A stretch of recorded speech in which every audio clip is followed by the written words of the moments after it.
Hi guys, welcome to Matt and Nen podcast. My name is Matt. That's Ned.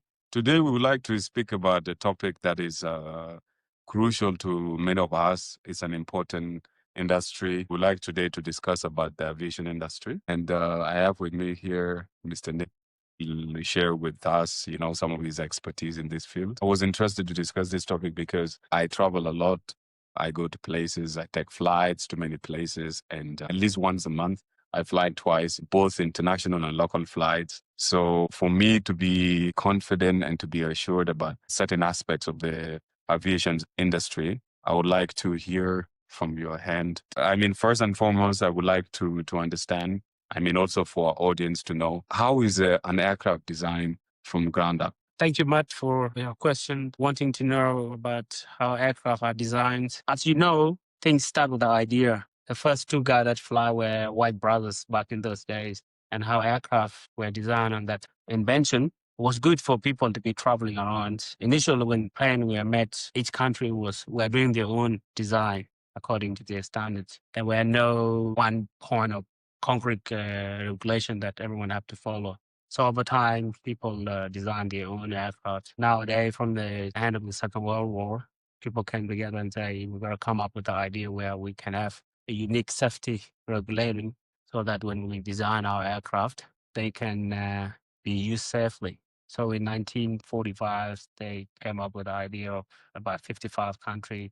They call it the Chicago Convention, where those countries who want to operate together, we got to come up with a way how we can operate this safely. The American have their own standard that is called Federal Aviation Administration. Europe as well, because if you want to go to Europe, if you want to go to France, Germany, in those days, you will have to ask for permission. But when the European Union came together and said, look, we can come with a regulation where we can design aircraft to that standard, at least we can trust you. So that's how the aircraft were designed, and they come up with a standard where if you want to design an aircraft, then they give you requirements. Those requirements, some of them can be a functional requirement. Mostly they can be an airworthiness requirement to make sure whatever you're flying in the air is airworthy. Airworthy simply means that it's good, it's safe to be fly there. And if you have any issue when it failed, you can have an alternate. Just sorry to cut you, but what entails an aircraft? Like, what are the parts that constitute an aircraft? That's about three parts. Mhm. First part is an engine. Aircraft will need an engine. Second part is that if you're using a propeller aircraft, you will need a propeller, and then the actual physical structure. You said there are three parts. Yeah. It's the It's propeller, engine, and the engine body and the aircraft, on the aircraft body. which can be a fuselage, it can be anything. Yeah, okay. The aircraft itself. So now, that is the baseline, basically the design of the aircraft. Yeah. Thank you for that explanation. Now, let's say I'm an operator, I'm a company, I have a company called Matt Airlines or something, and I buy an aircraft from the manufacturer. What are some of the, factors that I have to operate under as an operator? Good question again. If you want to buy an aircraft, you have a need for you to buy an aircraft. You could say your aircraft will have two engines. It can be able to carry 50 people at a time. So your cabin will have to carry 50 people. So let's say you take that aircraft, you go to a manufacturer. Factory has designed that aircraft, has certified that aircraft. That means you go and ask them. So when you take that aircraft, they give you paperwork that says this aircraft is safe to be flown.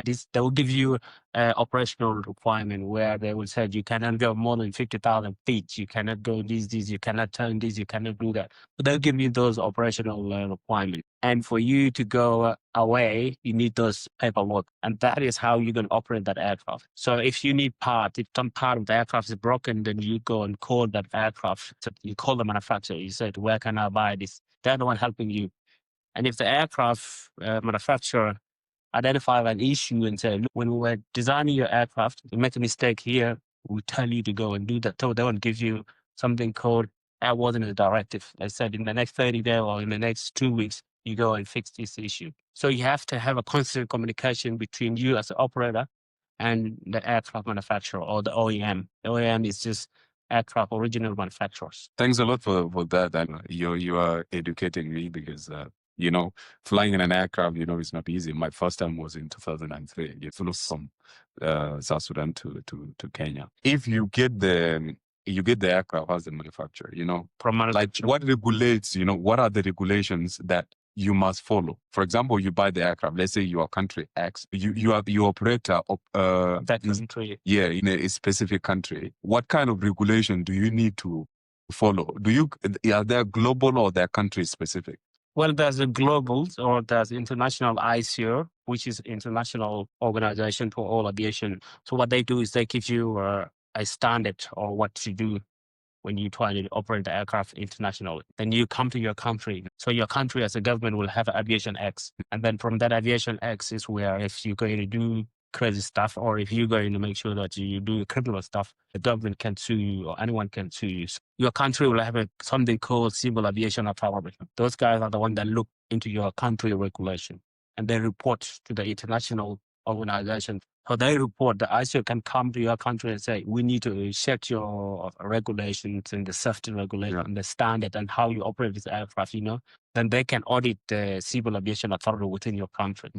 And if they find anything that is unsafe, then they can do a report in your country. They'll say, this country is operating this aircraft not in according with how this aircraft was manufactured. Okay. Thanks a lot for that. And now we talk about you acquiring the aircraft itself, and you mentioned the ICAO, which is the International Civil Aviation Organization. How does registration work? For example, you know, when I buy a car, you go to, you know, the Ministry of Interior, you get your number plate, and this is how you register your vehicle. How does it work for the aircraft? So for the aircraft, if you want to register an aircraft, you have to make sure you have an airworthiness certificate. That airworthiness certificate is equivalent to if you have roadworthy certificate for that car to make sure that car is good to drive on the road. Same to the aircraft. Aircraft is good to taxi on the ground and to fly in the air. So you have that certificate. That certificate, you take it to the country where you want to register your country. If you from a different country, you can say, I want to register my aircraft here. So what you need to do is to show the proof that that aircraft is airworthy. That means you give them the certificate to Civil Aviation Authority of that country. And that registration is coming from the manufacturer or OIM, as you mentioned. The certificate can come from the person that was you buying it from. Because you can buy it from manufacturer, that person can come and sell it to you. So that certificate has to be valid. Okay. And who is authorized to provide this certification? The certificate is done on the civil aviation of that country. So let's say you are in South Sudan. South Sudan Civil Aviation Authority think that this aircraft is being used in according with the manufacturing instruction. They will give you a certificate that says this aircraft is good to operate in that country. Then if you want to take to another country now, they say, look, we do not accept certificate from that country. You'll have to show that this aircraft is actually airworthy. So that's why sometimes when you get aircraft from the Western world that is not registered or it's too hard to register because there's a lot of problems that you need to, let's say, item become within the aircraft, item can become obsolete, you know. The company has gone bankrupt, the company is not operating anymore, so you cannot buy them. So that aircraft become an airworthiness, you know. So for you to do that, you can go to a country that doesn't even ask those papers. So they can sell it to a country that doesn't ask for those papers because they don't know what they're asking for.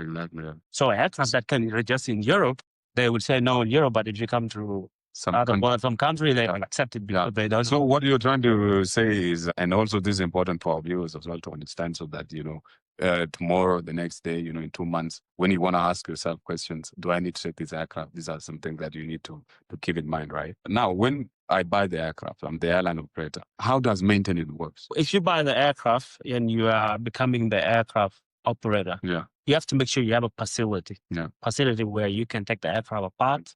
That's different type of maintenance. You know, as you see on the taxiway, you can see people working on aircraft. That's because something has happened.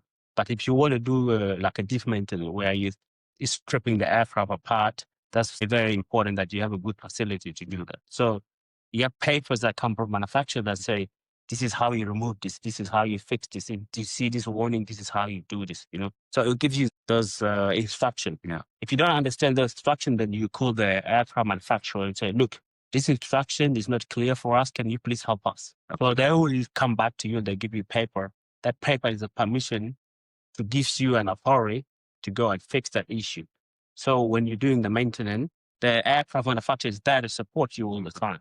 But if you're buying it from the person and that you haven't get in contact with the aircraft manufacturer, you can lose the contract in between. You are alone. No one. So can- basically, I mean, if I understand correctly, it means that even though you bought the aircraft from the manufacturer or any third party that Yeah. sells it to you, the manufacturer still has a responsibility. Yes, it has the responsibility that you have to always contact them. But do you buy it fully? For example, I buy my car, let's say from Japan, from the US, from Germany. Can I say that I bought the aircraft? My relationship with the manufacturer is finished. Can I say that? You can buy the aircraft and you own it, but you have obligation that you have to keep it served in the air. And this is The only person to do it is the person that manufactured that knows directly about it. So regardless what you do, you can buy it and you can own it, but you have to have a relationship with the aircraft manufacturer. So if you have issue, because you're not authorized to share anything, you're just an operator. What if, for example, I now I'm the operator, like we mentioned. I mean, you talked about maintenance and all the nitty-gritties that are involved. Now, what about modification? Can I modify the aircraft? For example, I buy an aircraft that has the capacity to carry 50 passengers, and I want to modify it to, single-use, what is called private jet. Can I redesign it? And what are some of the things that I need to consider? Some of the factors and specific that I need to consider when I want to modify my aircraft. Yeah, you can modify your aircraft, but it has to be approved by the manufacturer. So the manufacturer that build the aircraft, they have to make sure that they approve your modification, because how you putting your seating within the cabin, how you laying it out, you have to make sure you consider the center of gravity. So if you don't consider the center of gravity, and the only person that can do that, because the wedging of aircraft is very important, So that's what implication does this have if you do it wrong? Like, what implication does it have for safety and for flying? You don't do as you mentioned now. If you don't do it, if you don't get approval from the aircraft manufacturer or the OEM, you may end up modifying the aircraft in all the certificates are invalid, and it doesn't meet the requirement for airworthiness. So you can legally you sue for it and you can go to jail. Anything that you do, you have to inform, because that's two different changes. That's a major changes. That's a minor changes. If it's a major change, it's something that has to be approved by the manufacturer of the aircraft. And in all cases, the civil aviation also needs to be involved, right, in all this. Yes, the civil aviation of that country need to get involved. And if they're not involved, what can we say? That means everyone is doing what they want to do in that country. And that is basically it's disaster. Yeah, so if your tire is flat and you don't change it according to what the manufacturers say, then that aircraft is not airworthy. So what it is you cannot do what you want to do. You have to follow the regulation. If something is saying you have to change it after 6 hours of flight, you have to change it after 200 hours of flight, you have to do it. If you don't do it, then that aircraft is not worthy anymore. Oh, man. Yeah. Thanks a lot. When talking about all these things, very important stuff. Now on the ground, we have airports, we have airfield, we have airstrip. Like, what are the considerations that I put in place to be able to, to ensure that the airstrip, the airport, the airfield is safe and, good enough to land an aircraft? Of course, I think, I'm not an expert, but I believe there are different types of aircraft. There are big ones, there are small ones, there are medium ones. Yeah. Yes. It's a good question again. The airport or the airstrips are designed in according with the standard of that country. And of course, aircraft are different. There's a bigger aircraft, there's heavier aircraft, there's smaller aircraft. So the runway is always going to be different. And the condition of when they're flying could be a windy day, it could be a fog day, it could be a rainy day. They always need a big length of runway. So the requirement of runways depend on the aircraft design. The aircraft papers is going to tell you the requirement that you need to land that aircraft. In terms of security, when you design an airport, as much as you want your aircraft to be safe, you also want it to be safe on the ground. Which means you don't want people to be anywhere. You don't want animals to be on those airports, You don't want anyone that's not authorized to be there. So, like in the airport, you can go and see the back handler, the technician, the pilot, and all this. Those guys are trained to be in that area. So in terms of security, you have to make sure if the aircraft is about to take off, full power is about to just go. If someone jump, that's a risk to the people on the ground, that's a risk to the people on the aircraft. So all those things need to be considered when you're designing No. a big airport or a airstrip.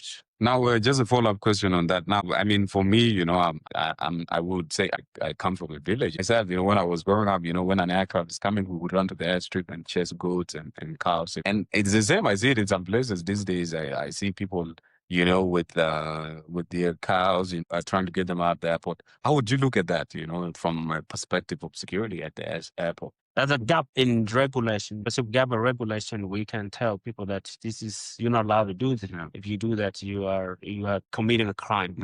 But I don't think if regulations are being followed in that country. There has to be a safety, and everyone has to be safe. Those on the road and those are operating the aircraft. And who are these experts that have to ensure that these SOPs, these specific operating procedures are followed? Who are these experts? The first person to make sure these procedures are followed is the operator. Yeah. So if an airline is operating an aircraft, they are first responsible for the safety and for the following of procedures and for the following of regulation, The second person is pilot. So if the pilot, the person that's flying that aircraft, sees something is wrong, they have to call it. If the aircraft is not safe, they have to say that this aircraft is not safe and I cannot fly. So those are the main people that can call that this need to be done. Yeah. This need to be done. Okay. No, thanks a lot for our viewers, to our viewers for watching this and also having. I mean, I think it's an important subject because we have seen accidents happening. We've seen plane falling out of the sky. We have people are very close to us. We have serious incidences that happened recently, particularly in our country, and that's why it's important also for me to be reassured. And I think most people also would like to be reassured by all this.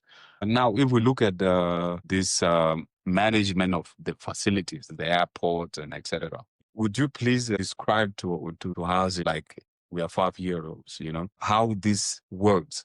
Because sometimes we go to some airports. There's a guy, a loader, going to the airport without even an apron. He goes to the airport. There are cars going to the airport. How would you look at this and how would you describe such a scenario? The cars that goes to the airport, they have to be authorized. They can either be for the authority that are allowed to work on the airport. Yeah. Any general public should not be able to take their cars onto the airport. Because sometimes, I mean, we have, just to follow up, there are incidents where maybe there is an incident of somebody has passed away in a foreign country, and then they are brought to the country in an international airport, and everyone just come to the airport to pick the body, and also to show up. I have seen this myself many times. I mean, how do you rate this? That's a security breach because those people are not authorized to be anywhere in the airport unless they are at the passengers terminal. Yeah.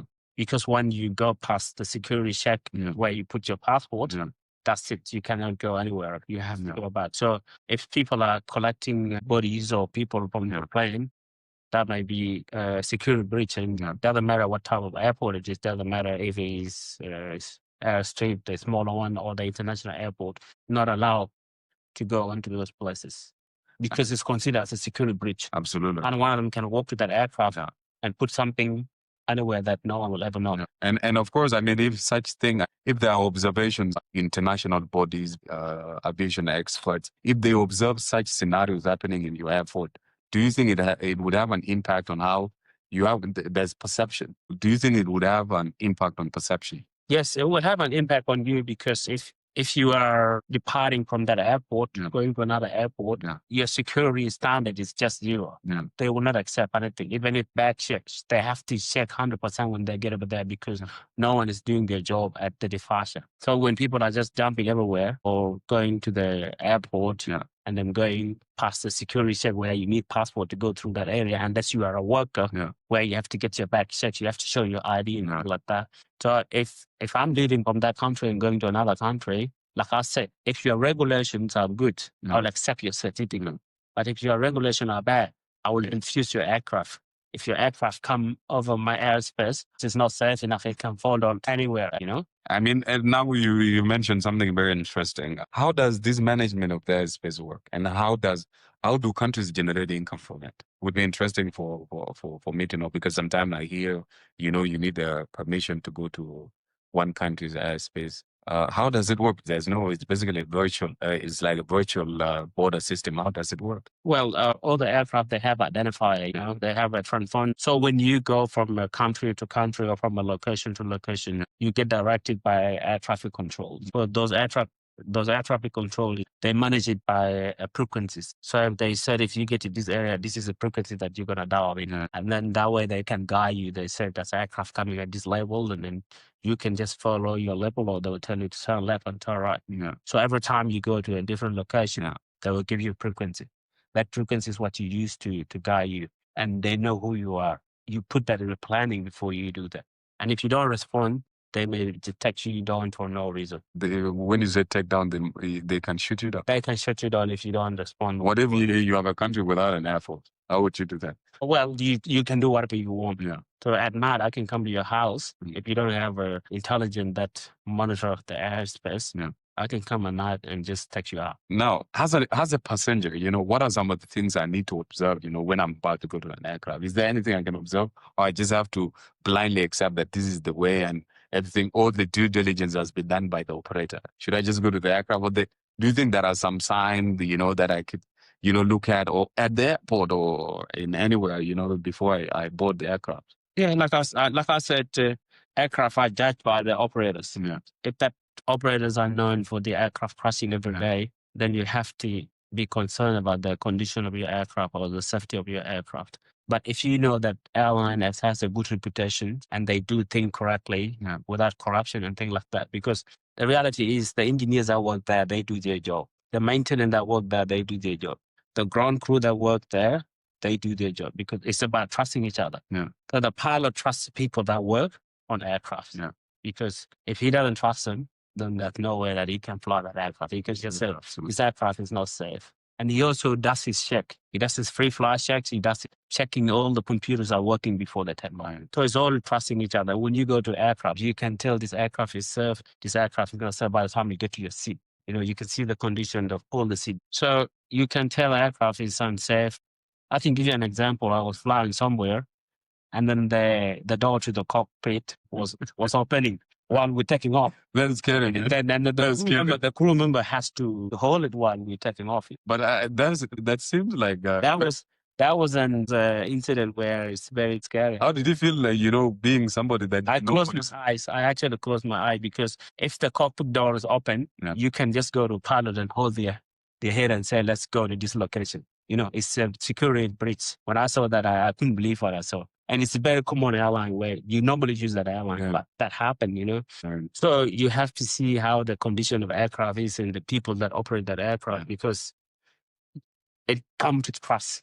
If the operator is only caring about the money or the profit they make, they don't care about the people, they will not even do any servicing on that aircraft. And so basically, what I understand from this conversation is that all the crew that are involved in the operation of the aircraft, they need to be experts in their field. You mentioned maintenance, engineers, the pilot. They need to be expert. They need to have international certification. Is that correct? Yes. They have to go through a lot of training. There's something called human factors. Human factors mean the contribution of human errors. Rather than the actual aircraft failing. So a lot of errors contribute to the catastrophic incident that we have seen. It could be pilot not feeling well, but didn't declare that they need to rest for the next for 8 hours before they fly. But they can just come from the club. For example, if they just came from a club, or they just they have malaria. Yes. For example, in Africa, if they don't declare that they have that issue and actually their flight, they get into an incident like that. It's being honest, Engineers has to be honest. The flying crew has to be honest. Everyone has to be honest, working together, because when something happened up in the air, there's nowhere to go at all. We're all gone, And if someone plans to do something wrong, it's difficult to detect that this person is doing this wrong. So it's doing the right thing at the right time. And if you see something is wrong, you have to report it. And this is if you look at this collectively, this has to be the responsibility of the aviation industry. Yes. Aviation industry within the country. Ensure that its citizens are safe. And its citizens are looked after. And then its regulation also align with the international regulations, right? Yes. All right. Now, if, we talk about accidents, planes falling off the sky, turbulence, what are some of the common causes of accident? based on your experience and your knowledge of how these things operate? I think the common cause of accidents are human errors. Often, if one engine is failing, you have the second engine to go to wherever you want to go. How long can a spare engine take you? Well, I don't think you can give it a time. It depends, you only need to get to the closest airport. You can call for emergency landing. You have to request for Mayday. Mayday is emergency landing where if that's close to the airport. Yeah. And then you look for that, and then that's how you take your people to. And then, but if you are unfortunate enough to be in a country where there are not a lot of airports, and then you are doomed. Yes, but as part of your planning as a pilot, that's why you see people don't just go through Indian Ocean. Yeah. They go through a country. Yeah. And they do it, even if the country that it's hard to fly direct. So that's a consideration. That's what we might do. But you're not sure, because recently, I flew to a country in the middle of the Indonesian and I was just up there, 50,000 feet. I was looking underground, it's just blue. But that's the only way to go to that country. When you go to that island, I don't know which island you're going to. There's no other way to go. But I'm talking about if, let's say, you go to Europe, you have to go north and go there. You go into Australia, you have to go through Asia and then go the other one. Then if you're going from South Africa to Australia, that's 8-hour flight. You have to risk that. Yeah. Because there's no way you go the other way. So that's a risk that you consider. 8 hours is something easy that. In Africa, I was flying from South Sudan to Ethiopia. There was turbulence. I was sitting next to a lady who was super scared. You hear the baby, you kind of push the baby towards me, like to say that if something happened, I should tell her where to be. How should people understand turbulence? Well, aircraft it's a free fall. So it's free fall. Let's say you have clouds, and then that aircraft just dropped. So it's a behavior. The aircraft is designed to actually handle those turbulence. Let's say you dropped few meters or 500 feet. Like that. It's normal for aircraft to do that. And we shouldn't be worried because it's normal design. The aircraft is designed to do that. Sometimes it could impact the aircraft structure, but then because of the high drop and things like that, due to the weight and things. And that's why sometimes, I saw in some news that the emergency oxygen fall off. It's because it think that something happened, because they are automatic. Turbulence is something that you can't avoid. Yeah. If it happened, it happened. But you put your seat. Yeah. In terms of emergency landing in case of an accident, I always thought that it would be better to land in water. This is my myth that I have in my mind, than landing on land for emergency. How do you think this is something that makes sense, from my side to things like this? I would think that depending on, that's a pilot choice. You can land on water, you can land on land during the emergency. I will not tell you which one is the best choice, but that's pilot choice to choose. If you land in water, if you're not heavy, maybe you had that emergency after you burn out a lot of fuel, maybe that aircraft is a little bit lighter. Yeah. That when the aircraft goes down. This is a revelation for me. If it's heavier enough, I think for you to choose if you go on land or if you go on water, it's depending on the person that's flying you guys. But normally I would say the disadvantage of going underwater is that then you will have to actually consider the distance from water to land. Not the distance. Yeah. If you got off the aircraft, then the water become an issue again. But if you go on the land, sometimes if you survive that, you can walk away. Yeah, exactly. But with water, you can drown. So we don't know which one is good, which one is bad, and it's just difficult to tell. But it depends on the pilot. Pilot will choose. In terms of the unfortunate event of an accident, they always give us this demonstration, before you take an aircraft. Which stage, in the flying, the risks of catastrophic incidents is happening? It could be anywhere. It could be anywhere between taking off. Could be anywhere between landing. Could be anywhere on the cruise. Could be anywhere climbing. So a lot of accident doesn't happen when you're landing, unless you are on a big wind or bad weather or you can't see anything. So when the failure happens, we panic as a human.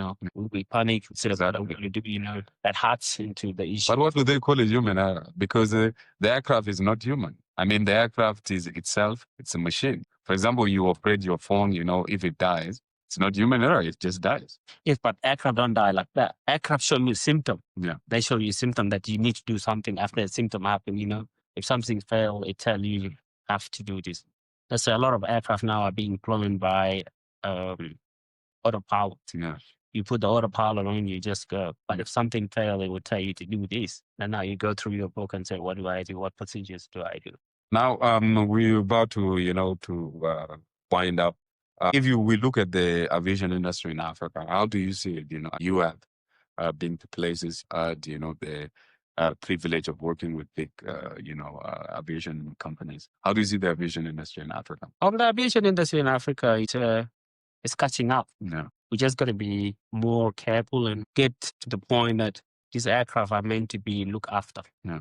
Like I said before, we just need to get up on our regulation. When we people follow those regulations, we can catch up with the other world. Because the other world, if you do mistakes, you are an operator, you do mistakes and you don't report it, you get fined or you get shut down, your business gets shut down. No one is doing audit. Because if you try to do audit in this small airline around here, you'll probably be taken down by someone. And the corruptions will not allow you to go and do that. Absolutely. I mean, this is what I was about to say, because there are a lot of red tapes, Yes. people that would like, the aircrafts to continue to fly. I don't know. I don't want to accuse anyone, but sometimes I have the feeling that, some aircrafts are just not well, maintained and audited. Yeah. The authorities are not too involved. They give a lot to the operator. And there's trust operators, but operators that has no guideline to follow. Because some operators, they operate on profit. They can do whatever they want. Like I said before, if you want to service your car, no one's going to tell you to go and do it. Yeah. That's what operators are doing. Yeah. They put money instead of human life. So what I think here is to make sure our regulators within Africa continent need to be up on their game on each country, so that we can be able to serve live, and making sure this aircraft, if they are out of date, we have to take them away, take them offline. And we can bring a bad aircraft from a different country and use it in our own countries. It's not good. Aircraft are meant to age, and when they age, we have to let it go. We can't continue using it. That was my next question now regarding the shelf life. I mean, for food, we would call it shelf life, but with aircraft, what are some of the timeline that an aircraft can rate on average? I mean, nothing specific. So you could see the fuselage is a structure. So over time, it goes through stresses, goes through a lot of things. So I think aircraft normally about 30 years or more.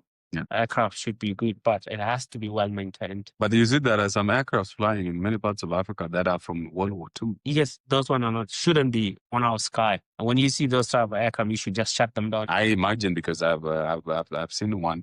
They operate on systems that are outdated. I mean, they're not computerized anymore. I mean, I've seen many aircraft that were used, during World War II. I don't know about World War I, but I mean, I'm always scared because I don't know an aircraft that was manufactured 80 years ago. I don't know if I want to take it. Yeah, they only fly in this side of the world because they can't use them there, so they have to take them to a place where no one actually understands what's going on. They don't have a regulator. They don't have anyone auditing those aircraft, because those parts are obsolete. The company that used to make them, a lot of them are dead. So you can't go and buy it. If it failed. You don't replace it. That's a good point. So a lot of things are being out of date, and you cannot buy them anywhere in the world. Thank you very much for highlighting this.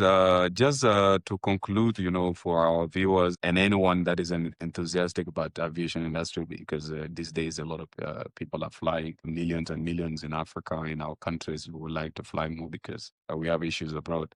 We just would like for you to introduce yourself to our viewers, your credentials, your expertise in this field. I don't want to make assumptions, so it would be good for our viewers to know your area of expertise too.